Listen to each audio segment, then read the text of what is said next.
A bucket. An ordinary plastic bucket, sitting in the corner of a kitchen, filling up day after day with coffee grounds, eggshells, banana peels, onion skins, vegetable trimmings.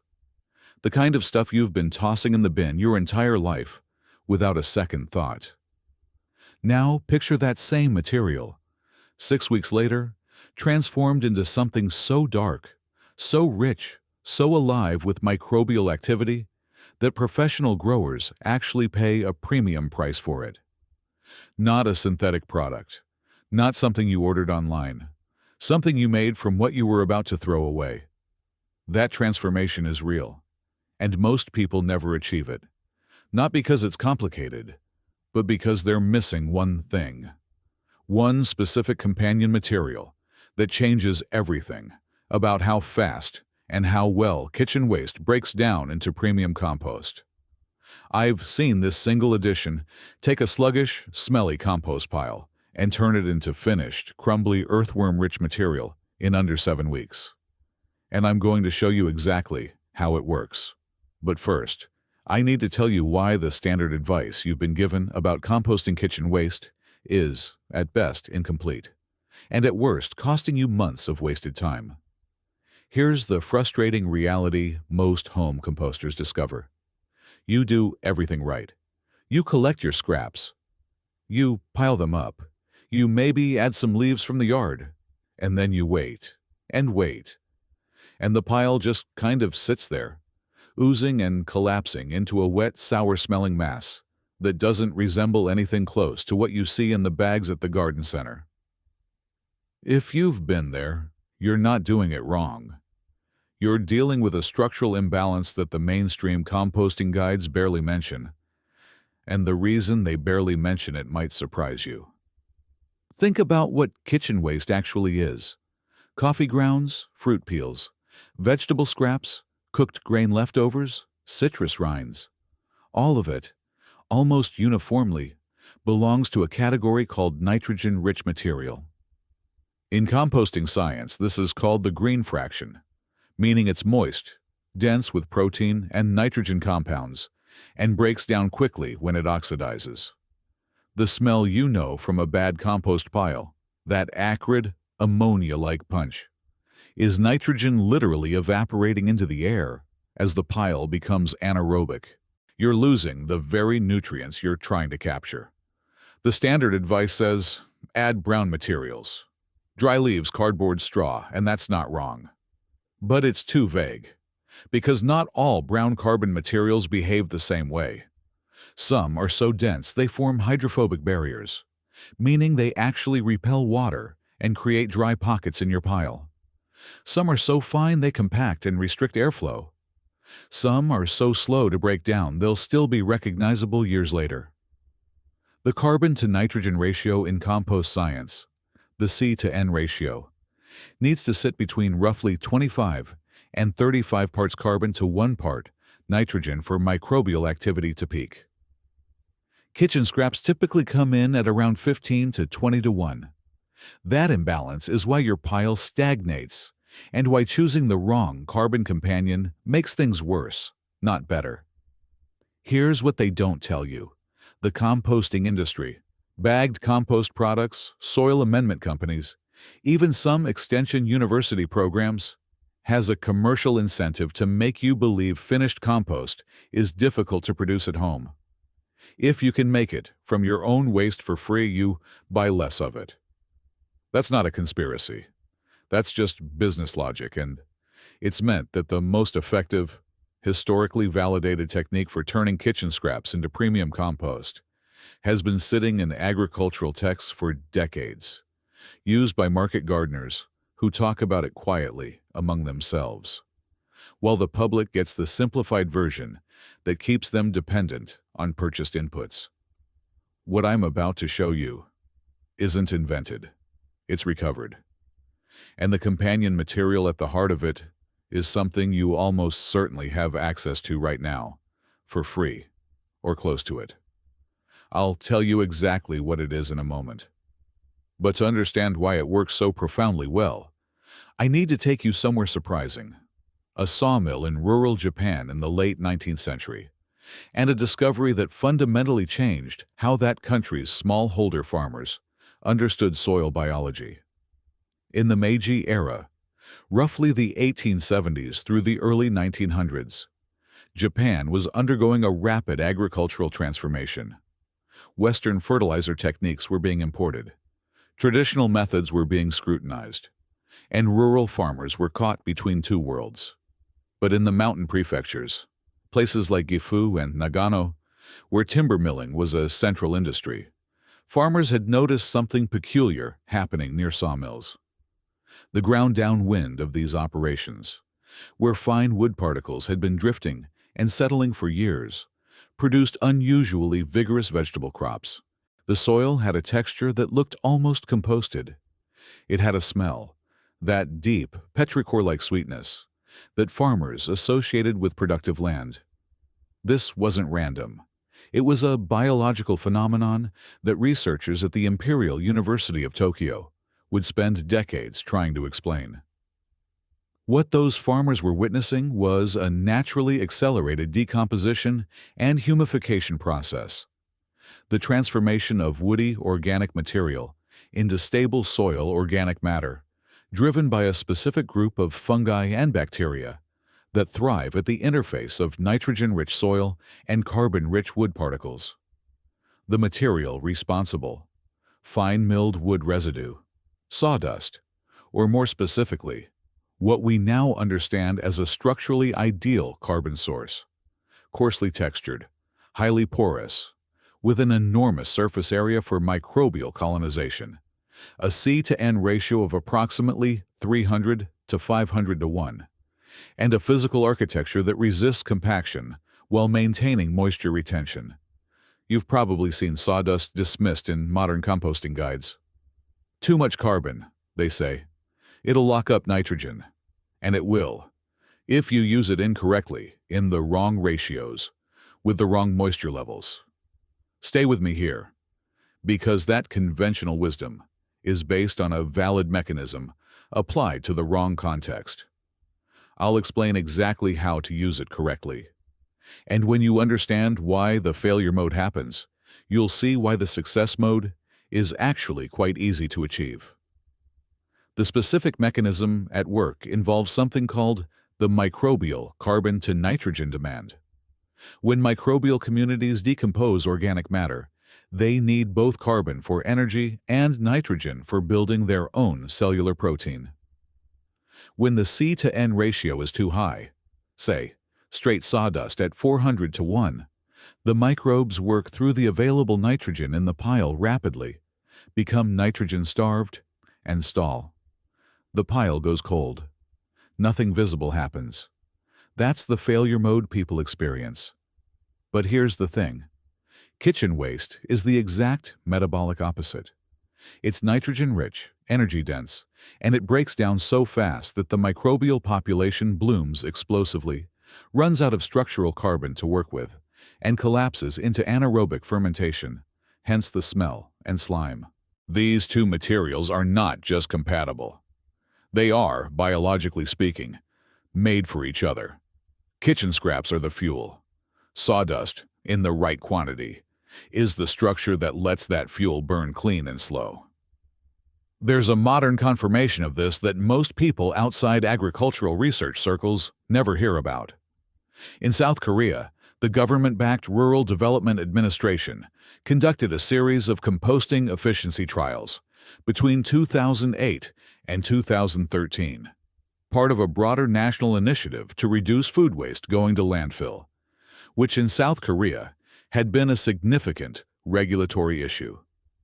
What they found when they combined food-based kitchen waste with wood-derived carbon materials at specific ratios was a decomposition rate 2 to 3 times faster than standard composting methods, combined with a final product nitrogen content, roughly 40% higher than commercially blended composts.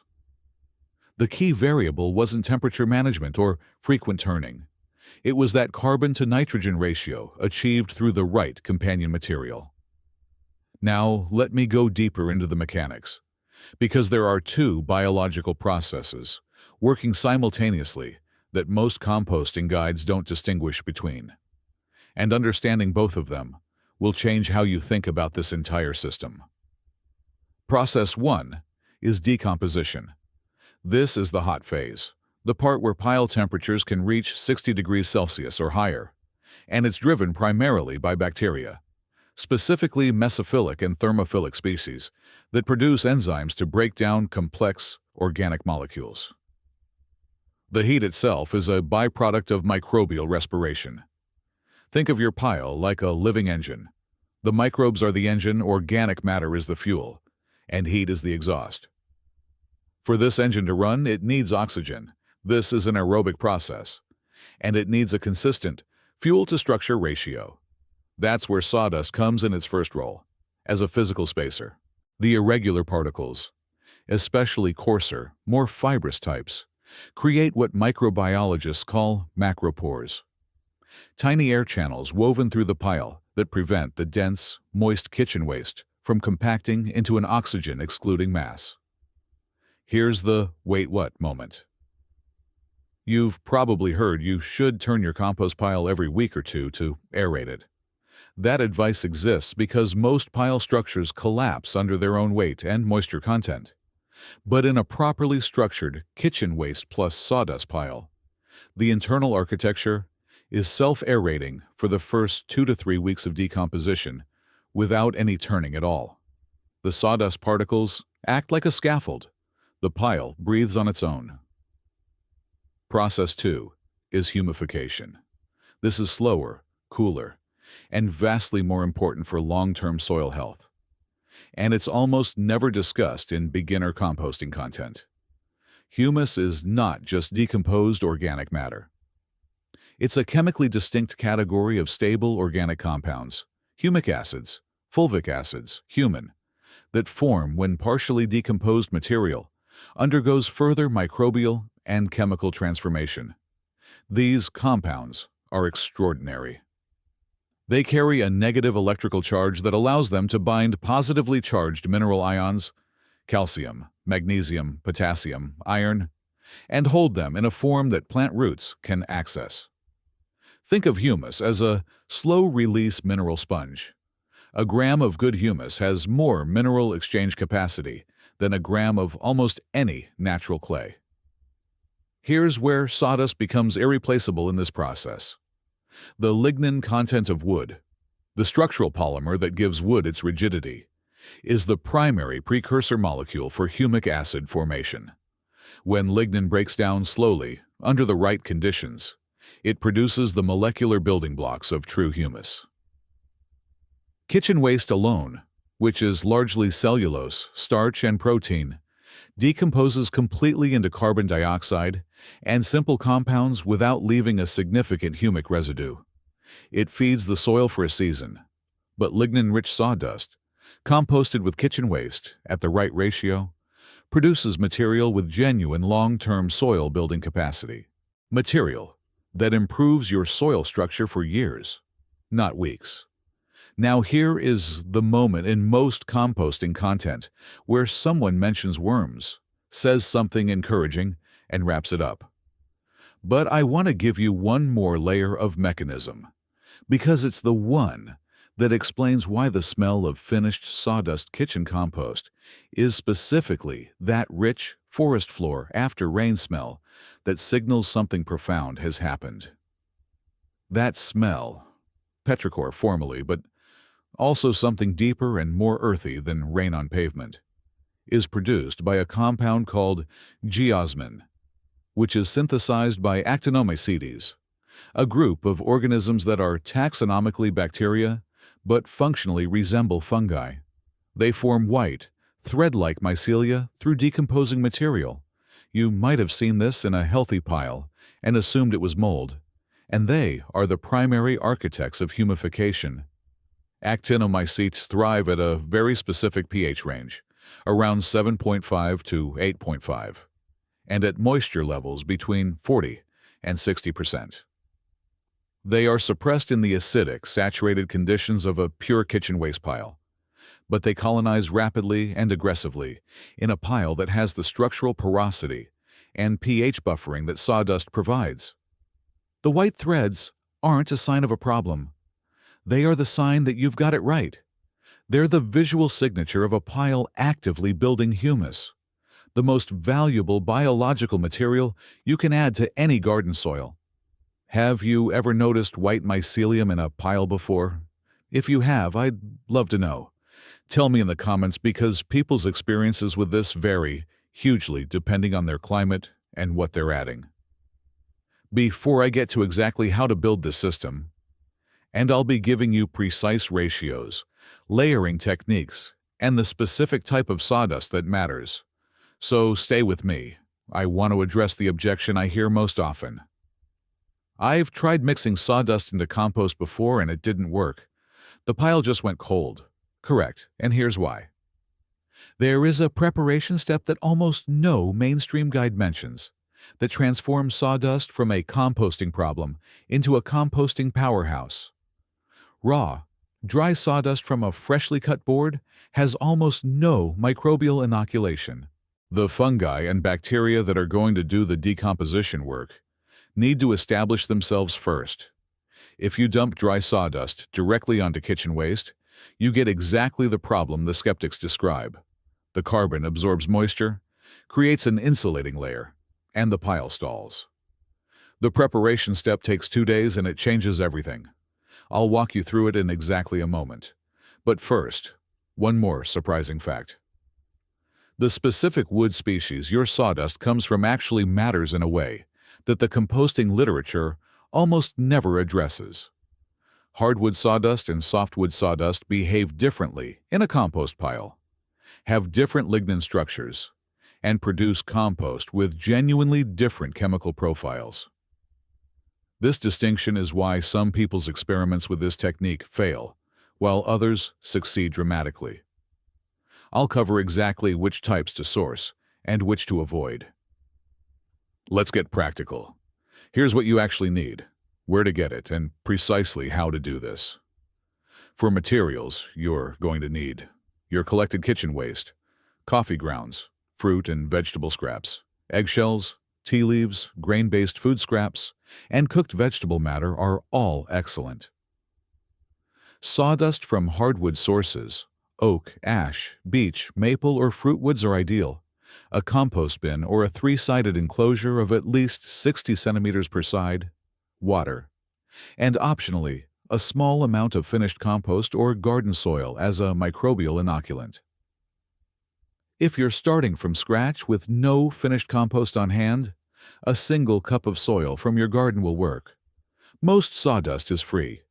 Woodworking shops, cabinet makers, and timber yards routinely dispose of it.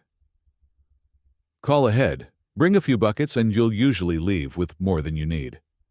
If you have any difficulty sourcing locally, wood shaving animal bedding, the kind used for rabbits or guinea pigs, typically from a pet supply shop, is an acceptable alternative, though coarser in texture and slightly slower to humify. On wood type, hardwood sawdust is preferred because it has a higher linen density, which supports that humic acid production I described earlier. Softwood, pine, spruce, fir, is usable but contains resins that can inhibit microbial activity if present in large amounts. The key indicator is smell. Fresh pine sawdust smells strongly of resin. If your softwood sawdust has that sharp turpentine quality, age it outdoors in a loose pile for 3 to 4 weeks before using it, which allows the volatile resins to dissipate. Aged or kiln-dried softwood is perfectly acceptable without this step. Never use sawdust from treated, painted, or stained wood. The biocides and heavy metals in those treatments will persist in your compost. The preparation step I mentioned. This is non-negotiable for success.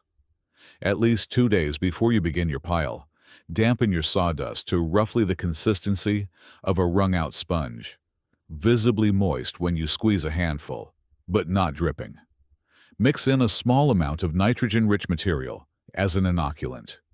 Diluted urine at a ratio of roughly 1 part urine to 10 parts water is historically one of the most effective and zero-cost options.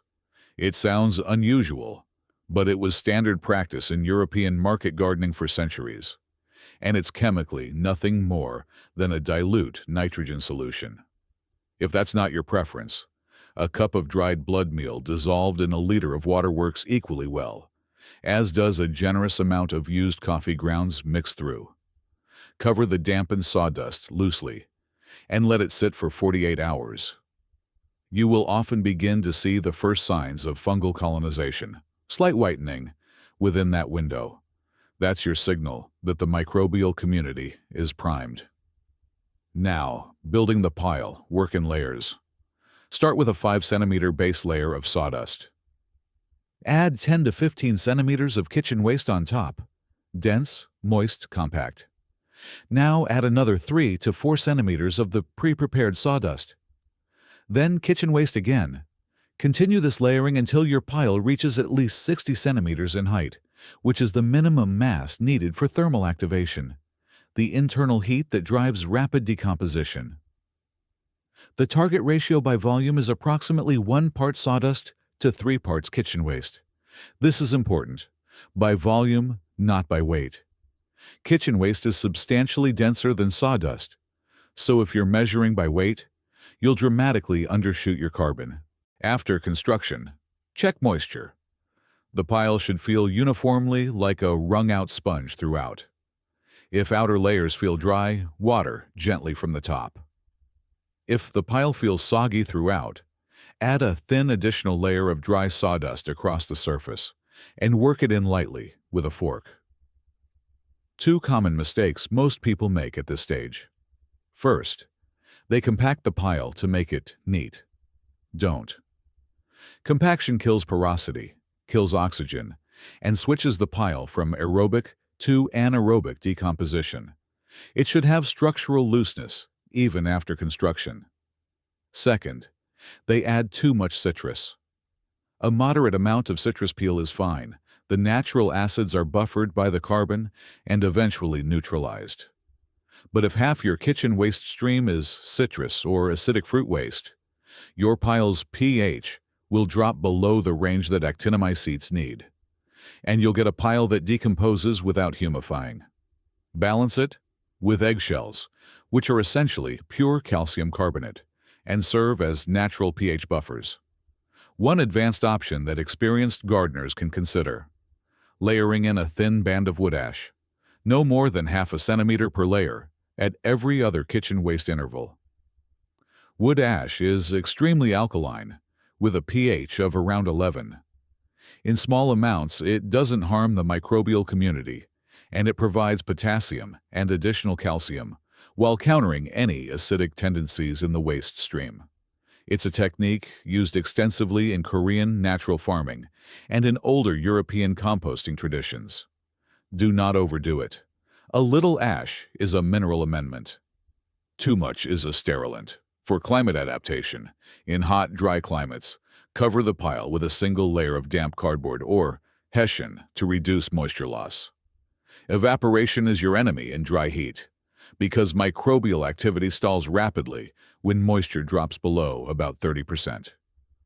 In cold climates, anywhere that sees sustained temperatures below 5 degrees Celsius, insulate the pile with a thick surrounding layer of dry straw bales, or a dedicated compost insulation jacket.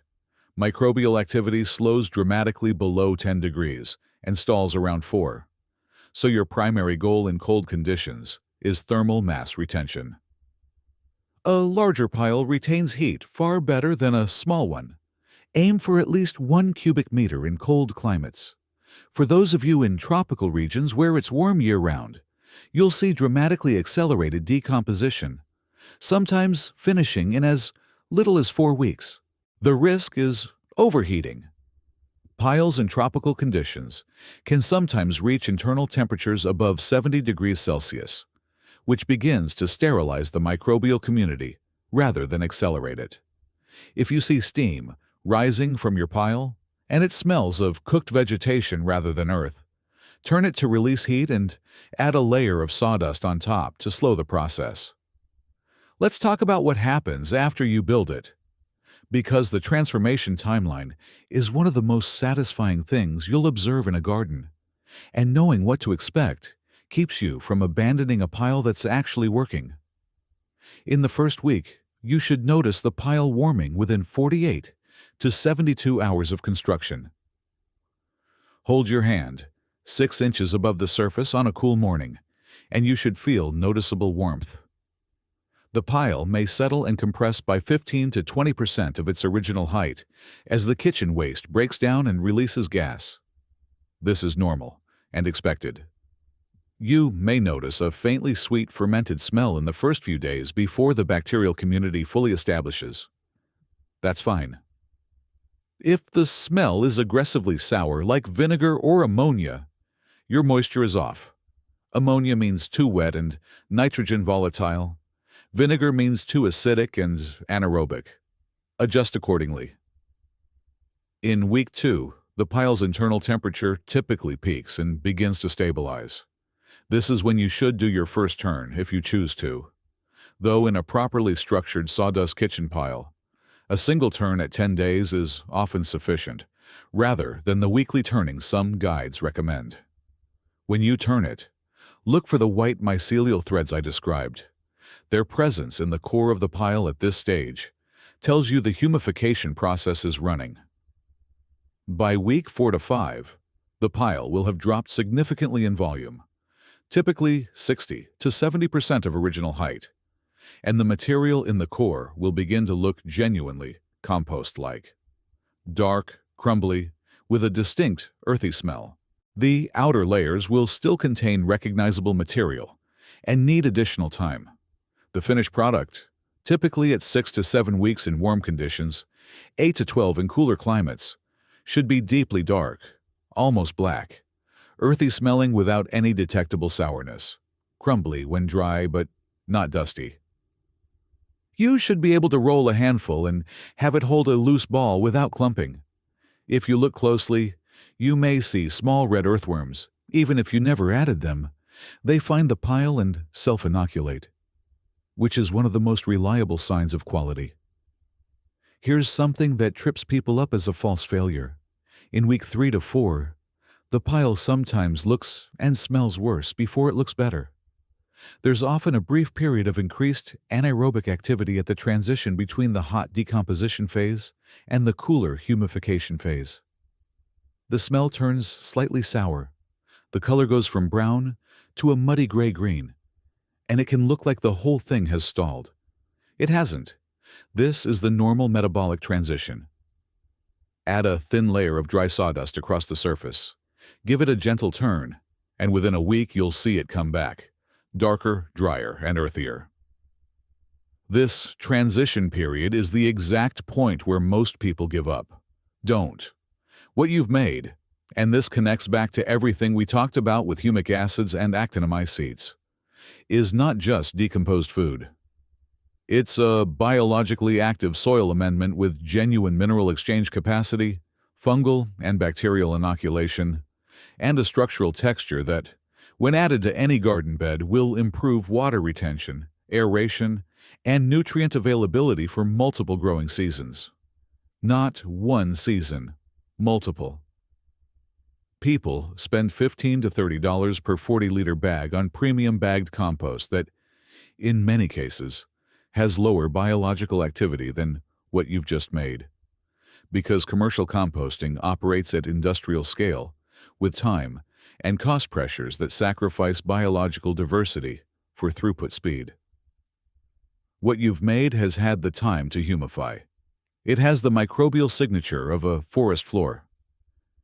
It has geosmin in it, that compound I mentioned, that specific smell, which research at the University of Bristol has shown can actually influence plant stress responses and soil arthropod behavior in ways that benefit plant health.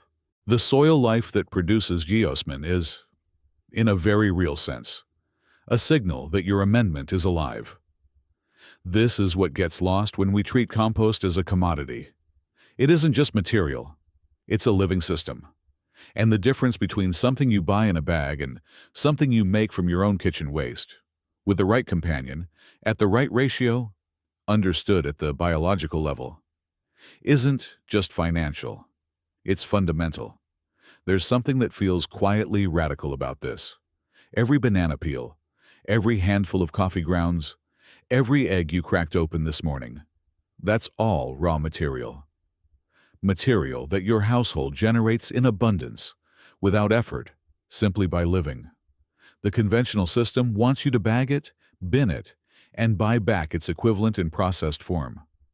That transaction is so normalized we rarely notice it. But people made premium soil amendments from kitchen waste and woody residue for thousands of years, before there was a composting industry to buy from. Japanese farmers figured out something fundamental in their proximity to sawmills. Korean natural farmers codified it into practice. Market gardeners in France and England used variants of this technique. Les jardins maraîchers, the intensive market gardens of the Paris periphery in the 1800s, relied on exactly this kind of composted amendment to produce extraordinary vegetable yields on small parcels of urban fringe land. This knowledge wasn't suppressed by a conspiracy. It was simply forgotten in the rush towards synthetic inputs and industrial scale, the way a lot of accumulated practical wisdom got crowded out in the 20th century. What you're doing when you build this pile isn't just composting. You're recovering something. You're choosing to understand your soil at the level it actually operates. And every garden you grow with this material, every season you watch your beds get darker and more alive. That's the compounding return on that choice. Share this with someone who's been frustrated with composting. Someone who tried it once, watched their pile turn to a smelly soup and gave up. Because the technique they used wasn't wrong. It was just incomplete. And the gap between a failing pile and a thriving one is almost always exactly this: the right companion material, applied at the right ratio, with a basic understanding of why it works. If this kind of deep dive into forgotten agricultural technique is something you want more of, subscribe, because the next video is going to reveal something that will genuinely change how you think about watering your garden. Not when to water, not how much, but what most gardeners don't realize is happening in the 2 inches of soil directly below the surface every time they irrigate. The answer is connected to something practiced for over 3,000 years in the driest farming regions on Earth. And it's the reason those ancient farmers consistently outproduced modern, drip-irrigated plots in drought conditions.